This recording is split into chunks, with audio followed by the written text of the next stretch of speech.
छोटी सी हल्की सी उम्र में ये इतना भयंकर काम करते हैं। बहुत बहुत बधाई आपको जयश्री, आपने ये मुझे दोबारा मौका दिया है यहाँ आने का, और आपके पुस्तक विमोचन पे मैं आपको बहुत बहुत बधाई देता हूँ। मुझे बड़ा गर्व होता है जब आप कोई भी काम करती हैं उसका प्रचार होता है। गर्व इस बात का है कि आप, बहुत से लोग जानते नहीं कि ये जगह जगह जा कर के लेक्चर देती हैं, न केवल अपने देश में बल्कि विदेश में भी। और चाहे वो अमेरिका हो, चाहे वो दक्षिण अमेरिका हो, जितने भी डेवलप नेशंस हैं वहाँ जा कर के एक महिला जा कर के लेक्चर दे, हम सब के लिए बड़ी गर्व की बात होती है। गर्व इस बात की है कि ये भारत का झंडा जो है ये विदेश में जा कर के गाड़ती है।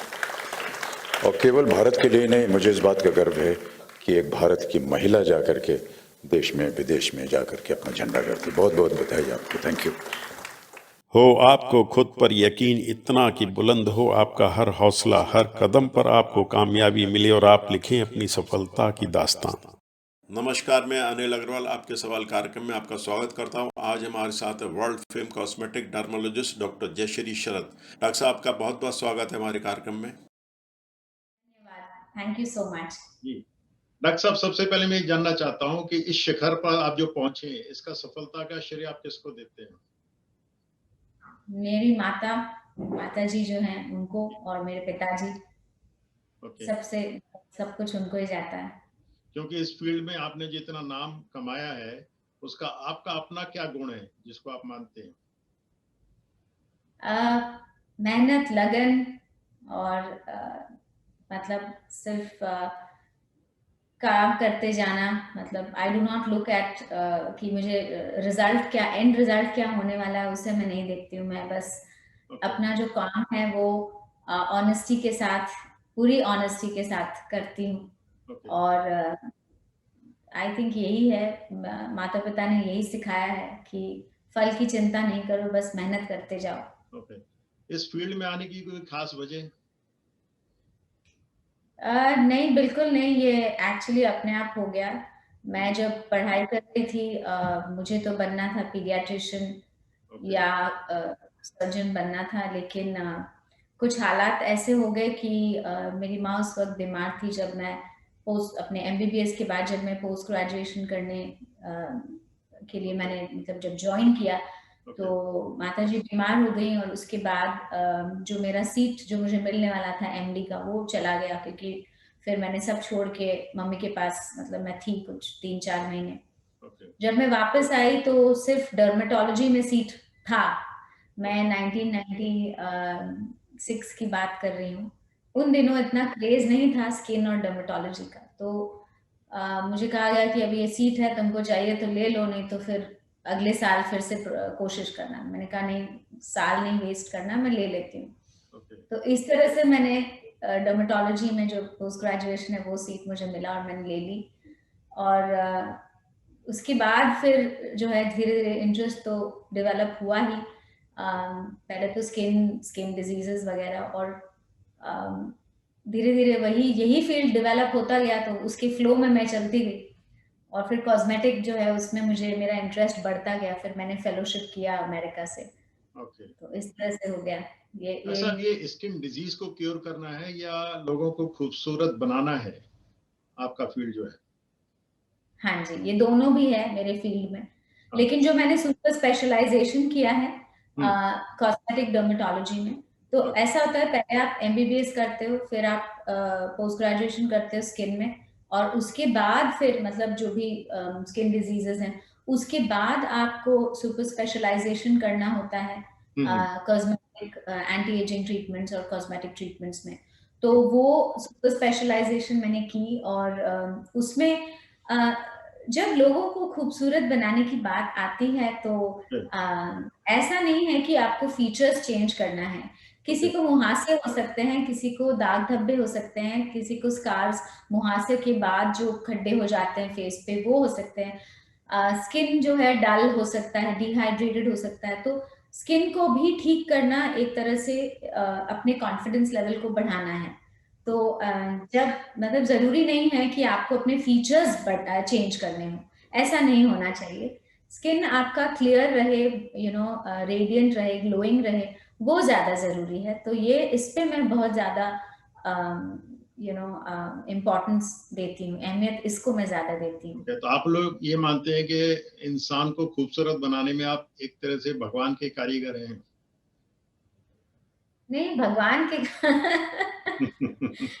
तो नहीं है जो भगवान करते हो, तो मतलब ऐसा तो नहीं है, बट यस, थोड़े मतलब आप अगर प्रेजेंटेबल लगो अपने आप को, जब सुबह देखते हो मिरर में, तो आपको अच्छा लगना चाहिए कि हाँ, स्किन मेरा बहुत क्लीन है, साफ है।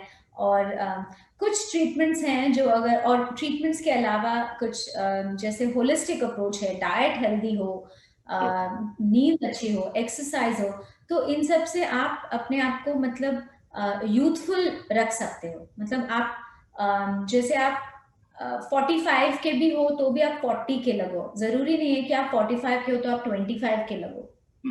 तो ऐसा नहीं होना चाहिए कि आप 45 के हो और आप 55 लग रहे हो।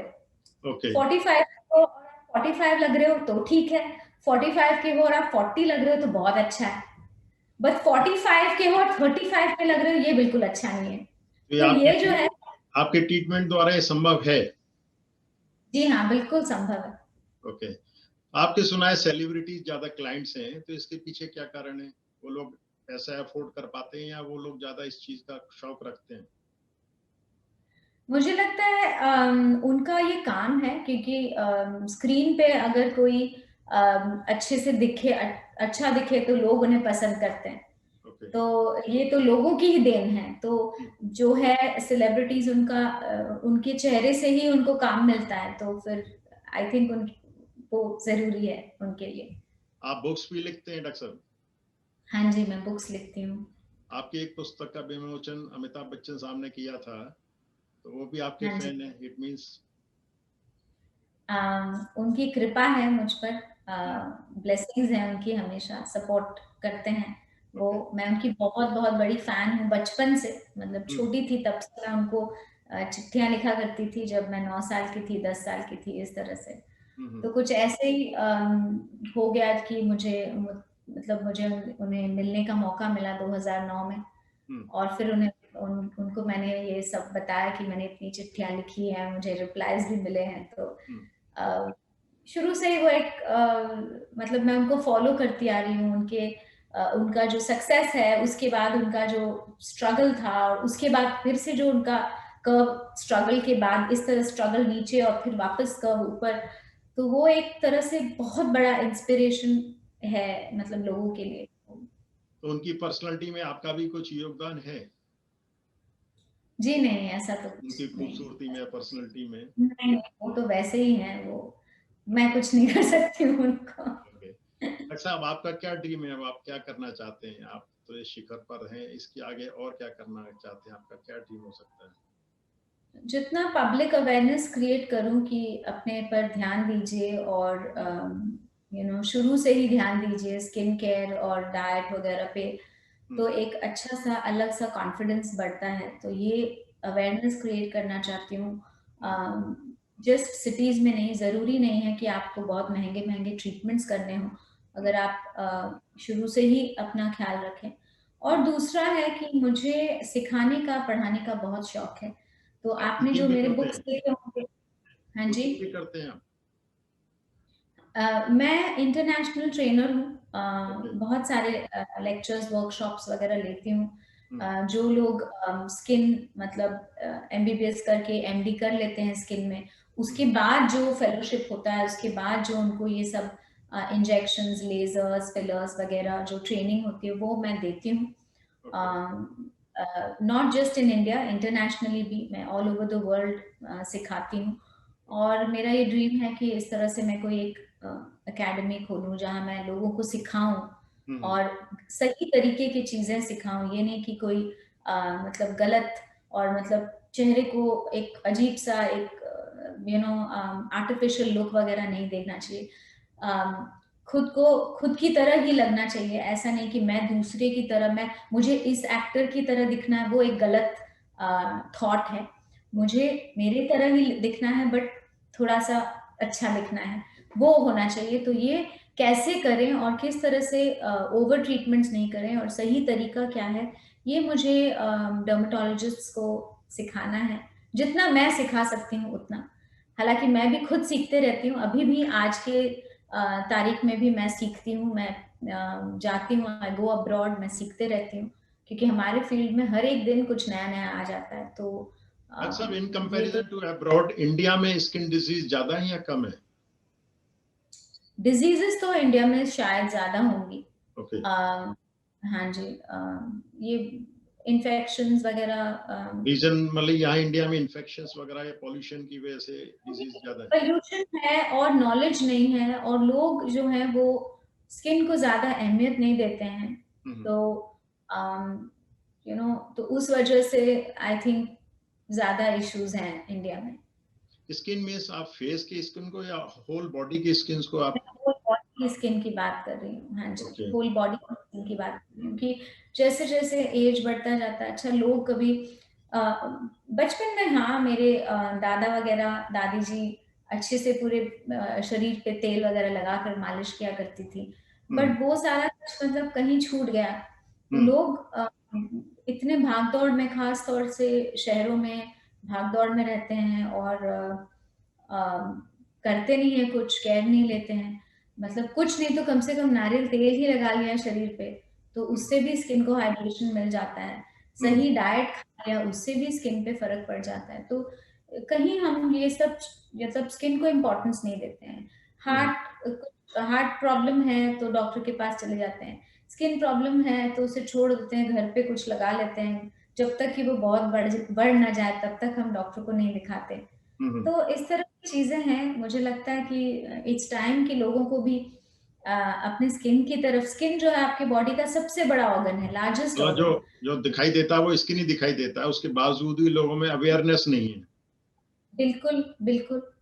वो बहुत जरूरी है कि आप, अच्छा, और बहुत सारे इंटरनल डिजीजेस हैं जो आपके स्किन पे मैनिफेस्ट होती हैं। तो जैसे आपको अगर थायराइड है तो स्किन ड्राई हो जाता है, बाल झड़ने लगते हैं, स्किन में काले दाग होने लगते हैं। तो इनको निग्लेक्ट करोगे तो आप अपना थायराइड का शायद डिटेक्शन आपका डिले हो जाएगा। डायबिटीज है तो डिटेक्ट नहीं किया लेकिन इन्फेक्शंस हो रही हैं, या गले पे एक काला सा बैंड हो गया है, तो इस तरह की चीजें हो रही हैं। तो कई बार कैंसर है तो स्किन पे मैनिफेस्टेशंस होती हैं, तो उसे निग्लेक्ट नहीं करना चाहिए। तो ये बहुत जरूरी है। मतलब इट मीन्स आपके कहने के अनुसार मतलब स्किन एक्सपोजर है, अंदर का जो भी सिस्टम अगर गड़बड़ है तो स्किन के द्वारा बॉडी एक्सपोज करती है आपको क्या प्रॉब्लम है। बिल्कुल सही, बिल्कुल सही कहा। ओके। डॉक्टर साहब, हमारे दर्शकों के लिए कुछ ऐसा टिप्स इजी घर बैठे देना चाहेंगे जो अपने को साफ सुथरा, ठीक ठाक, खूबसूरत रख सके?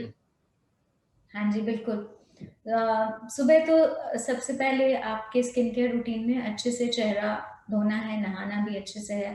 हार्श सोप मत यूज करिए, हो सके तो कुछ जेंटल सा बेसन लगा लीजिए, या कोई बॉडी लोशन, शावर जेल जो होता है लिक्विड, वो स्किन को ज्यादा ड्राई नहीं करता है, तो वो यूज करिए। और नहाने के तुरंत बाद पूरे बॉडी पे या तो आप मॉइस्चराइजर लगाइए, कोई भी मॉइस्चराइजर ले लीजिए। हाथ पैर में लगाना बहुत जरूरी है। और अगर मॉइस्चराइजर नहीं अफोर्ड कर सकते हैं तो तेल लगा लीजिए। मॉइस्चराइजर नहीं लगाना है तो नारियल का तेल, बादाम का तेल, कुछ भी पूरी लगा बॉडी पर? लीजिए पूरी बॉडी पर? पूरे बॉडी पर, ओके। क्योंकि बॉडी को मॉइस्चराइज करना जरूरी है। जैसे जैसे उम्र बढ़ती है वैसे वैसे स्किन के ऊपर के लेयर्स जो है वो डैमेज होने लगते हैं, तो स्किन जो है बहुत डिहाइड्रेट हो जाता है। और फिर जैसे एज बढ़ता है तो स्किन ड्राई ही नहीं होती, उसमें एक्जिमा, खाज, खुजली वगैरह, इन्फेक्शन ये बढ़ जाती है। तो इसलिए तेल लगाना है, मॉइस्चराइजर लगाना, और वो शुरू से ही 20 साल की उम्र से ही ये एक, या मैं कहूँगी 16 साल की उम्र से ही इसको एक प्रथा बना लीजिए। चेहरे पे भी मॉइस्चराइजर लगाइए, और उसके बाद सनस्क्रीन लगाना बहुत जरूरी है। तो सनस्क्रीन जो है आपको अल्ट्रावायलेट ए, बी और लैपटॉप, टीवी स्क्रीन से जो ब्लू लाइट है उससे भी आपको प्रोटेक्शन मिल जाता है। तो सनस्क्रीन एक चीज है जो आपको पूरे एक्सपोज्ड पार्ट्स पे लगाना चाहिए। ये आपका मॉर्निंग रूटीन है। मैं बहुत सारी चीजें लेयर्स लगाने के फेवर में नहीं रहती हूँ। बस चेहरा धोया, मॉइस्चराइजर लगाया, फिर सनस्क्रीन लगाया, ये आपके मॉर्निंग रूटीन में होना चाहिए। नाइट रूटीन में कितने भी आप थक गए हो, लेकिन चेहरा रात को सोने से पहले धोना और उस पे एक क्रीम लगाना बहुत जरूरी है, गर्म पानी क्योंकि या ठंडे पानी से कोई भी? गर्म पानी ज्यादा मत यूज करिए, गुनगुने पानी से फेस आप वॉश कर सकते हो। बहुत गर्म अगर आप यूज करोगे तो स्किन डिहाइड्रेट होगा, क्योंकि जब गर्म स्किन पे पड़ता है तो वो सारा मॉइस्चर को भी, जब इवेपोरेट करता है पानी तो मॉइस्चर भी ले लेता है। तो ओके। गुनगुने पानी से या नॉर्मल पानी से आप चेहरा धोइए, कितने भी थके हुए हो। और जो लड़कियां मेकअप वगैरह लगाती हैं, मेकअप साफ करिए और फिर उसके ऊपर एक थोड़ा कोई भी क्रीम लगा लीजिए, चाहे वो ओले हो, पॉन्ड्स हो, इमामी हो, जो आपके पास क्रीम है वो लगा लीजिए और फिर आप सोइए। 40 के बाद फिर एंटी एजिंग क्रीम्स आजकल मार्केट में मिलती हैं, वो आप लगा सकते हो। और इस तरह से आपका बेसिक रूटीन होना चाहिए। लेकिन इसके साथ साथ शुगर आप नहीं मतलब अवॉइड करिए जितना कर सकते हो। ओके। और शुगर जो है स्किन के लिए बहुत खराब होता है। और जंक फूड अवॉइड करिए, जितने आप वेजिटेबल्स, हरी सब्जियां, फिर फल, पत्ते, और जितना पानी पियोगे, कम से कम 3 लीटर पानी। अल्कोहल से दूर रहना है, स्मोकिंग से दूर रहना है, कम से कम 6 घंटे सोना है और जल्दी सोना है। ऐसे नहीं कि मैं 2 बजे रात को सो रहा हूँ और अगले दिन 2 बजे उठ रहा हूँ तो मुझे तो 12 घंटे की नींद मिल रही है, बट वो गलत है। तो जो पुराने जो हमारे दादा परदादा करते थे कि वो 7 बजे खाना खाकर 10 बजे तक सो जाते थे, ओके। उसका एक कारण था, क्योंकि वो सर्काडियन रिदम आप अगर फॉलो करोगे तो आपके हॉर्मोन्स जो है वो बैलेंस्ड रहेंगी। ओके। तो ये भी बहुत जरूरी है। एक्सरसाइज करना बहुत जरूरी है बॉडी को, मतलब आपके सर्कुलेशन को बनाए रखने के लिए, बॉडी को फिट रखने के लिए, स्किन को अच्छे से मतलब ग्लो ग्लो स्किन में आने के लिए एक्सरसाइज जरूरी है। और लास्टली जो है स्ट्रेस, हर एक को स्ट्रेस रहता है। आजकल तो ज्यादा रहता है, अब कोविड के समय में ज्यादा स्ट्रेस हो गया है। लेकिन इसको डील करने के लिए किस तरह से आप, या तो कोई मेडिटेशन करो, योगा करो, प्राणायाम करो, या फिर कोई भी ऐसा हॉबी डेवलप कर लीजिए। पेंटिंग हो या गाना हो, गाना सुनना हो, गाना गाना हो, कोई इंस्ट्रूमेंट बजाना हो, कुछ भी जिसमें आप अपना मतलब अपने मन को बहलाएं इजी रख और पाए अपने अपना को। वो थोड़ा, बिल्कुल यस, उसे कंट्रोल करें। क्योंकि स्ट्रेस से बहुत सारे हॉर्मोन्स चेंज होते हैं और उससे स्किन, पूरे बॉडी पे ही, वैसे तो हार्ट वगैरह पे भी असर हो जाता है, बट स्किन पे भी असर होता है। तो ओके। स्किन केयर जो है वो होलिस्टिक होता है, सिर्फ स्किन पे कुछ एक क्रीम लगाने से नहीं होता है, पूरी तरह से बॉडी का ख्याल रखना चाहिए। आप और अपने खुश रहिए। ओके, आप अपने बहुत प्रोटीन प्रोडक्ट सब कुछ बनाते हैं या कुछ मार्केट में प्लान है बनाने का स्किन से संबंधित? फिलहाल अभी तो ऐसा कुछ नहीं है, हम्म। क्योंकि मेरा यही मकसद है कि मैं किस तरह से लोगों को, स्टूडेंट्स को सिखाऊं। तो हम्म। प्लान पहले वो है, हम्म। और उसके बाद शायद आगे चलकर शायद कुछ मन में हो तो बनाऊं शायद, अभी हम्म। देखती हूँ। ओके। क्योंकि मैंने पहले कोशिश की थी पिछले साल, हम्म। इसमें बहुत रिसर्च लगता है और बहुत एक, अगर मैं कोई प्रोडक्ट बनाऊं तो ऐसा कुछ एक्सक्लूसिव होना चाहिए कि लोग हम्म। यूज करें तो उससे उनको कुछ अच्छा रिजल्ट मिले। अगर वही परफेक्ट होना प्रोडक्ट, चाहिए वो। हम्म। हम्म। तो वो अभी तो नहीं, अभी तो मैं पहले पढ़ाने की ही सोच रही हूँ। बहुत बढ़िया। डॉक्टर साहब, चलते चलते हमारे चैनल के लिए 2 शब्द बोलना चाहेंगे? जी, बस और तो कुछ नहीं, मुझे लगता है खुश रहिए और हम्म। अपना ख्याल रखिए। और आज के तारीख में प्लीज मास्क पहनिए, हम्म। मास्क साफ सुथरे होने चाहिए। और जब भी आप डिस्पोजेबल मास्क पहनो तो उन्हें डिस्पोज कर देना, वही बार बार नहीं यूज करना। हम्म। आपके क्लॉथ मास्क हो तो उन्हें रोज धोना अच्छी तरह से। हम्म। और आपके डिटर्जेंट्स जिनसे आप मास्क धोते हो उनको आप मतलब फ्रेग्रेंस फ्री डिटर्जेंट्स हो। और जितनी बार आप हाथ धोते हो या सैनिटाइजर लगाते हो उतनी बार आप हाथ पे मॉइस्चराइजर लगाइए, वरना आपके हाथ के स्किन भी पील होने लगेंगे और खराब होने लगेंगे। तो मास्क पहनते रहिए और खुश रहिए। और हमेशा दूसरों को, मैं मेरा मंत्र है कि प्रैक्टिस ग्रैटिट्यूड एवरी डे। जितनी भी आपको, जो कुछ आपके पास है उसके लिए आप हमेशा भगवान को मतलब थैंक यू बोलते रहिए। And forgive everyone and keep your goal. एक गोल रखिए, एक डिसिप्लिन बनाइए रखिए, तो आपके जो भी ड्रीम्स हैं वो हमेशा पूरी हो जाएंगी। डॉक्टर साहब, एक पर्सनल, आपके इतने अच्छे जो विचार हैं बचपन से ही थे या इतनी सक्सेस के बाद हो गए ये विचार? ये विचार मेरे बचपन से मेरी माँ जो है मुझ में डालती गई। और स्कूल में भी आई थिंक मैं पढ़ाई वगैरह में मैं अच्छी थी, पढ़ती थी, क्योंकि माँ जो है वो हमेशा ये बातें और इस तरह की कहानियां वगैरह सुनाती थी, जिससे लगता था कि नहीं, हाँ आगे बढ़ते, मतलब वो कहती थी कि पढ़ाई है तो सब कुछ है। ओके। तो ये बचपन से है। चलिए डॉक्टर साहब, बहुत बहुत धन्यवाद आपका हमारे कार्यक्रम में आने के लिए। धन्यवाद मुझे बुलाने के लिए। थैंक यू, थैंक यू, धन्यवाद। Okay, thank you.